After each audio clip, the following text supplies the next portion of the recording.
all my chickadees. Game and Chick is back once again with another review. Before we get started, I want to give a big thank you to the folks over at Nintendo for providing me a review copy to make this review possible. Thank you so much.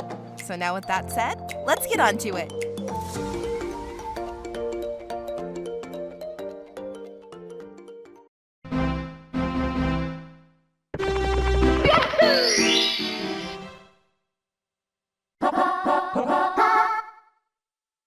Let's go!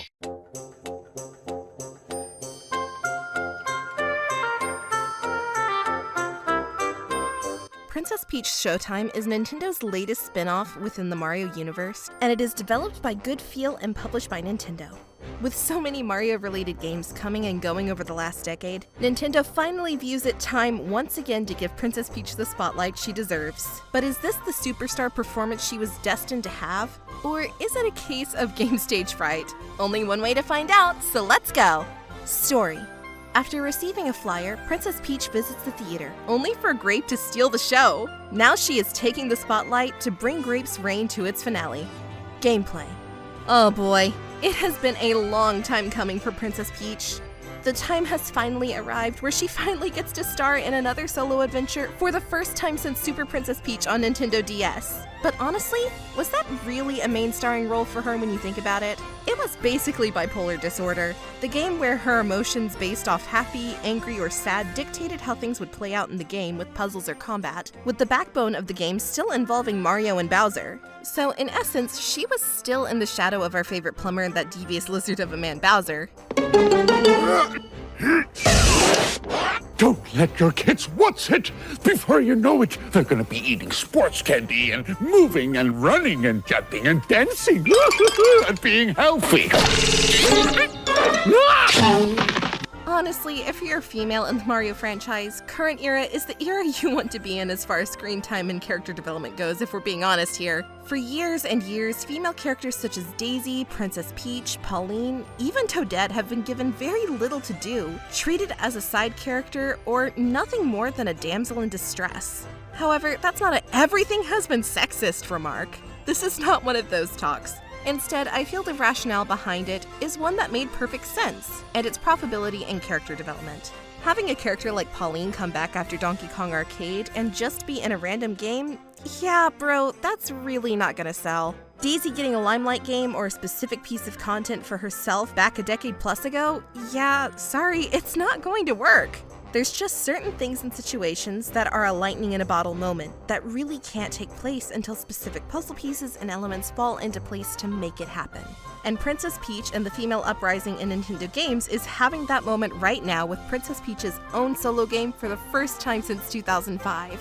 While Disney is off doing whatever it is they're attempting to do with their Disney princesses to make them independent of everyone just for the sake of being that way, without a rhyme or reason as to why, or a motivation other than just cuz, Nintendo, however, is taking a different approach by showing that, yes, their princesses may be a bit dainty or glamorous, but they can sure kick a whole lot of butt as well. Daisy is capable of taking you to town in soccer, tennis, and every sport imaginable. Pauline, the original franchise's damsel, now becomes a successful mare in both video game form and the movie universe, but isn't afraid to kick the crap out of you in a kart race. Princess Peach, who has always been strong and self-sufficient since the 1990s with the Nintendo's magazine, where she literally leads an army to kick Bowser himself in the serialized comic of Super Mario Adventures. She's been kicking butt for a long time, but only now in the day and age that's starving for strong female leads that are both pretty looking while also throwing down the smackdown, profit-wise, now was the time to strike.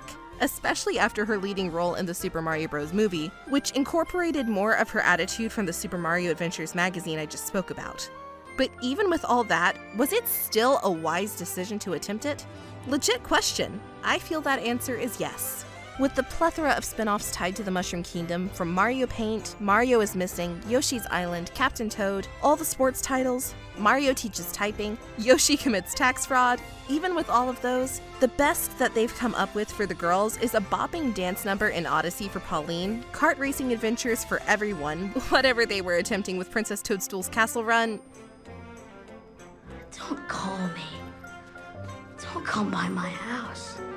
We're done. You get it, it's a long time coming, but it still makes you confused. We can get a game about loud farting with Wario, but the girls don't get their time to shine?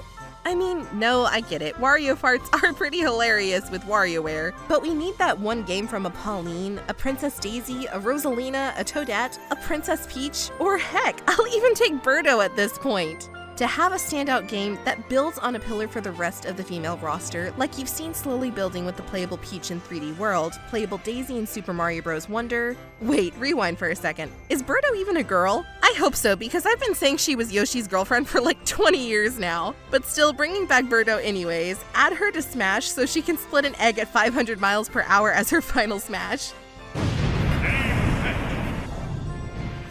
Back on topic though, sorry about that. My rambling point was, in essence, we need that one defining experience to further elevate the cast of characters from the Mushroom Kingdom, and for the most part, here in Princess Peach Showtime, it delivers on that need and expectation way more than I thought possible going into the game for the first time. Granted, before you go into this game, check your ego and testosterone at the door, because you're looking at a game that's very kid-friendly and lines up with the same type of vibes as titles like a Kirby or the recent Yoshi's Crafted World and Yoshi's Woolly World. It's definitely not a hard game at all, but where it makes up for in the lacking nature of recent Yoshi's titles or easier Kirby games is in the creativity and diversity department of its gameplay.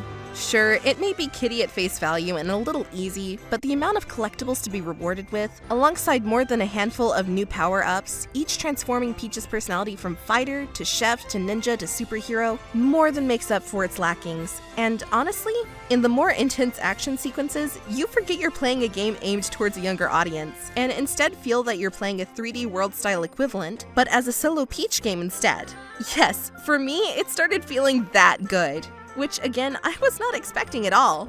Then again, I wasn't expecting Princess Peach to become a kung fu master either that can even whip Bruce Lee's butt, but here we are. Here in Princess Peach Showtime, Peach gets her Luigi's Mansion type of setting, only this time without a haunted mansion, and instead it's overtaken by an evil theater that is possessed and turned into a dark and twisted hall by the nefarious Madame Grape and her group of fellow minions. The main purpose is to wreak havoc in the Sparkle Theater and taking over all the shows to make them in her own image, which causes mass chaos. Now Peach finds herself trapped, but she is not alone, because she is joined by a little star called Stella. Stella? I'm not against the name, but with the way my brain works, the first thing that popped into my head when Stella celebrated and went from sad to happy, I was like, you go girl. Oh yeah, Stella got her groove back. Yes, if you're a late 90s kid, you immediately knew that this is a reference to the 1998 Angela Bassett movie, How Stella Got Her Groove Back. Yeah, I don't know either. Sue me. With the help of Stella and of course her groove, you set off to various different sections of the theater that spans 5 floors plus a basement as you collect sparkles in each level that are used as currency to unlock boss fight doors after each floor's levels have been completed. These sparkles can be anything from turning on a lamppost, finding them in a secret box, find them hidden away, or when specific objectives are met, by saving all the little civilian friends from a threat before they get taken away, and even completing minigames like having a perfect skating routine during the figure skating levels, which we'll talk about shortly. Coins are also another pickup to grab along your way, which act as incentives to purchase newly designed dresses for Peach to wear, or different colored ribbons for Stella to wear. Either way, buying one or nearly all of them, like I said, leaves you looking completely fabulous. So looking cute and fighting bad guys? Cool! But how do you fight these dark villains and save the theater from total destruction? Well, duh, by participating in the actual stage plays yourself, you big goof! As you traverse these theater plays, which make me think of Super Mario Bros. 3, and how that was a stage play with background sets being held by ropes and wires, stage curtains, etc., Peach gains a new role every play that she enters, roles that change from powers such as becoming a sword fighter to harness your inner Zorro and slice and dice through all foes with quick precision, a stealthy ninja that has you sneak around in the grass to avoid detection, use paper against a wall to fool the bad guy, secretly stab enemy guards, or even run along the walls in quick ninja succession to make a quick getaway. It just made me think, hey Peach, I can be a ninja too! Ah! But then failing miserably. But that's definitely not all the roles you can play. Oh no, because I haven't even went into how fun being a superhero, a chef, an ice skater, or being a thief actually is. If you get a feeling of deja vu looking at the theater map, with the goal being to go to a floor, pick a door, do an objective, get sparkles as currency to unlock other areas, if that has given a sense of familiarity, then you aren't alone, because I too was thinking, wait a minute, this is pretty much like Super Mario 64's level selection and the way you went about picking your next level. Heck, even the stages play out in a similar fashion, with each stage you select introducing new gameplay mechanics to the mix, such as becoming a chef in a bake-off against a time limit and under pressure as you rush to make your mix and bake cakes, cookies, and decorate faster than the other villain, like it's a minigame from Mario Party. At least most people probably would have went straight to the Mario Party reference. But me? Nope. My first thoughts were, wonderful! Even better than Mama! As congratulations from the mama herself from Cooking Mama, or as I myself was making my mix, I couldn't help but sing, cooking is so fun, cooking is so fun.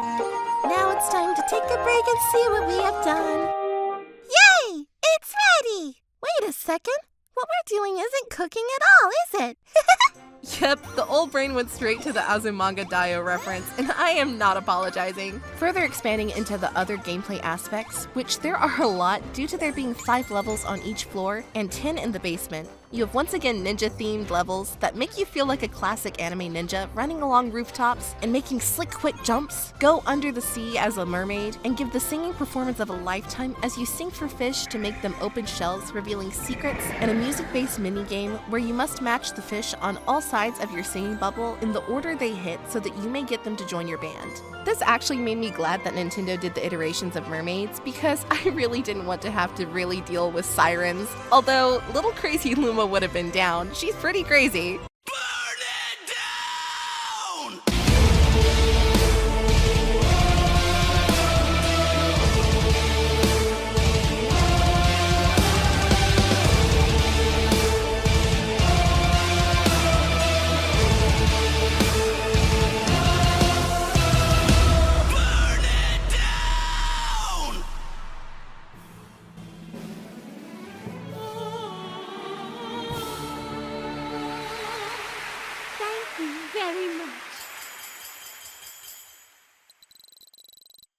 The game continues to up the ante no matter how far you get into the game, and for a guy that I thought I'd be able to beat in like a 3 to 4 hour sitting like a Kirby title, it ended up taking me roughly 7 hours to complete from start to finish. But if you want to collect all the dresses and ribbons, plus the post-game content, because yes, even after the game is over, dozens more unlocks, you're looking at a possible 10 to 12 hour completion rate to 100% the game to its fullest. Which I will be doing for sure, no question, soon as I have some downtime. I can't really state enough how surprised I was to be continuously delighted by the diversity in gameplay the more I played and the attention to detail that was put into a spin-off game that is cleverly crafted with surprises to make this game accessible to people of any age. Even during pitfall levels that require very exact timing, the game is forgiving enough that should a youngling be having trouble with certain parts of a level, mainly the temple run-like sections, they too will still be able to get past it.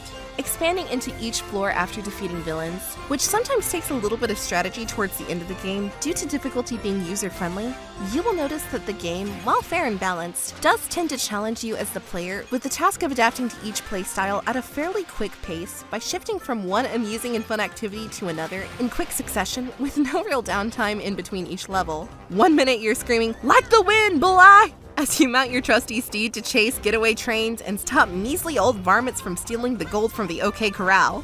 I'm just an old country girl from the Mushroom Kingdom who gets constantly kidnapped by a big lizard, and I reckon I sure be in one foul mood, partner. So let me ask you one question. Do you feel lucky? Well, do you, punk? Well, it looks like they're nothing but yellow-bellied luggers, like a cowardice desert canary. Yes, sirree. If it wasn't for old Bull-Eye being barn sour, let me just tell you, being a tenderfoot or not, I'd be your huckleberry. I might have gotten a little too into the Western levels, as you can tell, but it's very easy to do when the game's main focus is accessibility with mini-games themselves that are designed specifically around a core mechanic unique to a level to keep you engaged that requires minimal controls so that anyone can learn, but just in-depth enough to feel satisfying at the same time. It's actually balanced surprisingly well. Level design is also an amazing set piece to blend well with each level, with the first swordsman level giving off a small-time town look, or if you're somehow transported to Toonland, Kung Fu levels offering temples and precision timing as you fight off hordes of enemies with your kicks and punches, swing around a pole matrix style to take out multiple enemies, or go back and forth Dragon Ball style with the enemy senpai as you clash fists and kicks against each other at a fast pace until you finally win out, delivering a devastating blow. It feels fantastic. A lot of the time in between floors and levels, I found myself just wanting to explore the detailed theater to see what I can discover, which often was new time trials to play, new challenges, and new unlockables, and ways to decorate the actual theater itself after the game's completion that allows you to set up statues, chandeliers, flowers, balloons, and make the theater your own the way you wish it to be decorated. I mean, we saved the dang place, so technically it's ours now. It's my rules, so I'll just say it's a law. While the game is ripe to be able to have fun in, even when using your ribbon attack as normal Peach, which allows you to grab objects and people to either turn them brighter for the stage lights, give your friends special powers to achieve their goals, or even use it to revive people, there's still some issues in between all those positives if we're keeping it real.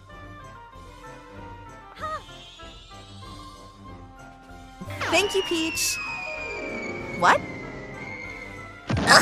Again, you can play as Thief and use grappling hooks to swing around and attack foes, and then speed away on a glider, which just made me think of Carmen Sandiego, or become Super Peach as you become an ironclad superhero to save the Earth from an alien invasion by stopping a speeding UFO dead in its tracks and tossing them away like yesterday's trash because they are a Yamcha. But the game falters with loading times and frame rate dipping from time to time with some annoyance. For example, when entering a door, the initial animation going in is just fine, even transitioning floors upstairs and downstairs quick and easy, no worries. But waiting for a level to load?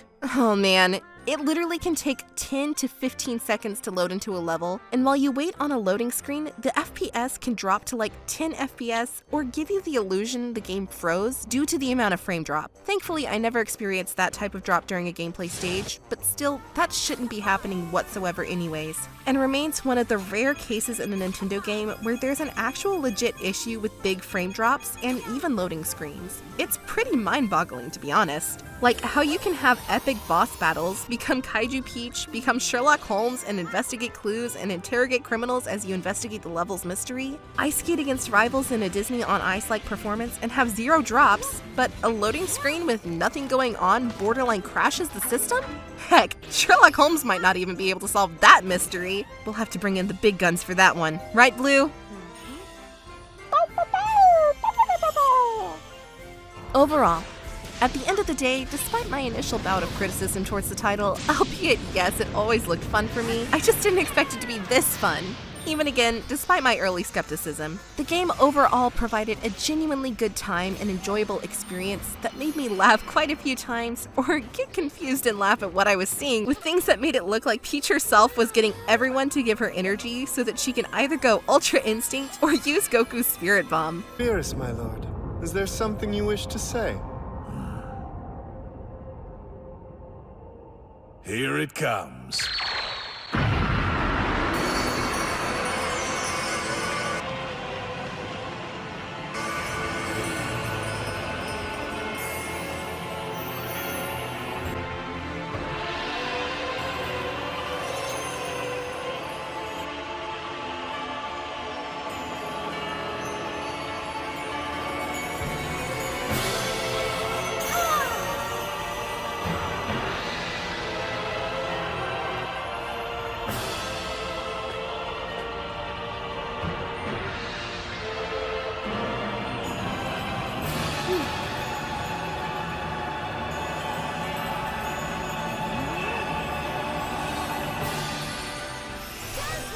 It was a delightful and unique gaming experience. Obviously, it's not perfect, with things like bad frame rate from time to time with dips, loading times when entering a level being absolutely horrendous, and difficulty being a bit on the too easy side. Even with those negatives, the positives of advancing through each floor to unlock new secrets within Sparkle Theater, diverse gameplay that has you go from beat 'em up as a kung fu master to temple running ninja dodging hazards as you run against a wall, opera singing mermaid, fighting on ground or side-scrolling flying adventures as Mighty Peach superhero, super fun boss fights that have you take on the Audrey 2 as a sword fighter so that you may get revenge for Seymour from Little Shop of Horrors, lasso barrels to throw back at a gunslinging boss and round him up like cattle, defy gravity in a stage-changing fight against a disco bird, who honestly is probably the pet of Disco Kid from Punch-Out, and even fighting a giant bad kid kitty by making him hit himself with bombs. No kitty! That's a bad kitty!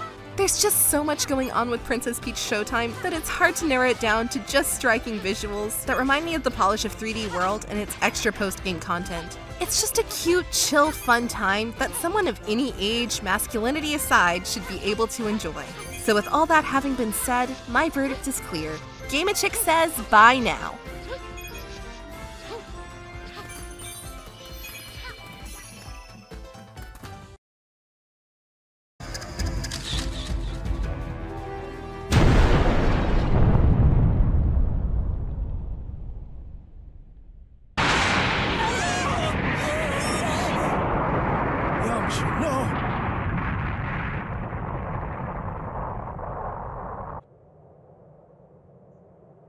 Oh my god, guys! It wasn't me this time! Take that, Game-A-Chick! Wait, what is that?